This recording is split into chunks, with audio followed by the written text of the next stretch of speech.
السلام علیکم ناظرین، آپ کا میزبان محمد شفقت طاہری پروگرام آج کی بات کا حاضر خدمت ہے۔ لاکھوں کروڑوں درود السلام سرکار دو عالم صلی اللہ تعالیٰ علیہ وسلم کی ذات اقدس ذات مبارکہ پر۔ اللہم صلی اللہ سیدنا مولانا محمد وعلی آلہ سیدنا مولانا محمد وعلیہ وسلم صلی اللہ علیہ۔ آج نماز قصر کے بارے میں ذکر کریں گے۔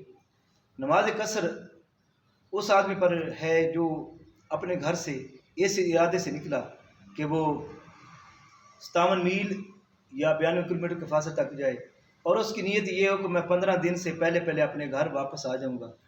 جب واپس آئے گا تو تب تک 15 دن سے پہلے تو وہ مسافر رہے گا۔ اگر 15 دن سے زیادہ ارادے سے کیا تو پھر مسافر نہیں بلکہ وہ مقیم بن جائے گا، یعنی وہاں پوری نماز ادا کرے گا۔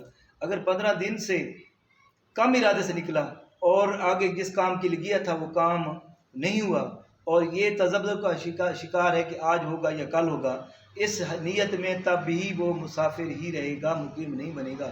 اور جب اس کا کام پورا ہو جائے گا، جیسے اس کے لیے 1 سال بھی لگ جائے، وہ مسافر ہی رہے گا، کیونکہ وہ اس کی وجہ سے یہی ہے کہ وہ اب اس کام سے کیا کہ رستے میں اس کا کام آج ہوگا کل ہوگا، جس دن بھی ہو جائے گا وہ واپس لوٹ آئے گا۔ اس طرح مقیم جو ہے وہ پوری نماز ادا کرے گا، اور جو مسافر ہے وہ 4 فرض کی جگہ 2 فرض ادا کرے گا۔ اسی طرح اگر وہ جماعت کے ساتھ پڑھے اور امام کوئی اور ہو اس کے پیچھے پڑھ رہا ہے، تو چاہے وہ 4 فرض ہیں یا 2 فرض ہیں، تو امام جتنی رکعت پڑھے گا وہ اتنی ہی پڑھے گا۔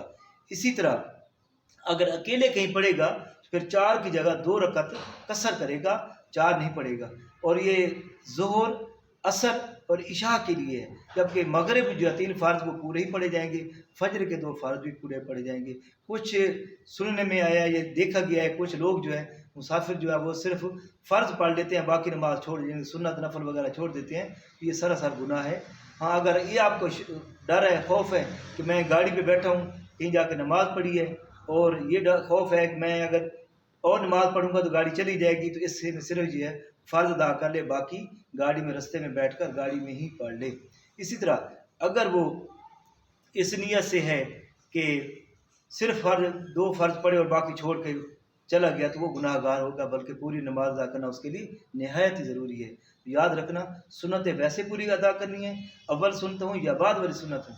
اس طرح نوافل وغیرہ بھی صرف فرض جو ہے وہ 4 کے جہاں باؤن کی جگہ 2 فرض، وہ بھی اگر اکیلے پڑھ رہے ہوں، اگر جماعت کے ساتھ پڑھ رہے ہوں تو پورے ہی ادا کرنے ہیں۔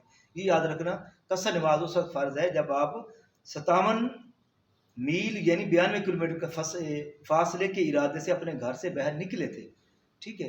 اگر آپ 15 دن تک آپ کا مقیم ہے، جو آپ 15 دن تک رہیں گے یا اس سے پہلے رہیں گے تو آپ مسافر رہیں گے، اور اگر آپ 15 دن سے زیادہ عرصہ وہاں رہیں گے تو پھر آپ مسافر نہیں بلکہ آپ مقیم ہو جائیں گے اور پوری نمازیں ہی ادا کریں گے، چاہے جماعت کے ساتھ ہوں یا اکیلے میں ہوں۔ یہ یاد رکھنا کہ اکثر لوگ کہتے ہیں کہ بس ہم نے فرض پڑھا اور ہمارا کام پورا ہو گیا، ایسا نہیں ہے، بلکہ پوری نماز ہی ادا کرنی ہے۔ فرض 4 کی جگہ 2 ذکر کریں، دوبارہ میں ریپیٹ کر رہا ہوں، فرض 4 کی جگہ 2 ادا کرنے، لیکن اس شرط میں جب آپ اکیلے پڑھ رہے ہوں، اگر آپ جماعت کے ساتھ پڑھ رہے ہیں تو پورے ادا کرنے ہوں گے۔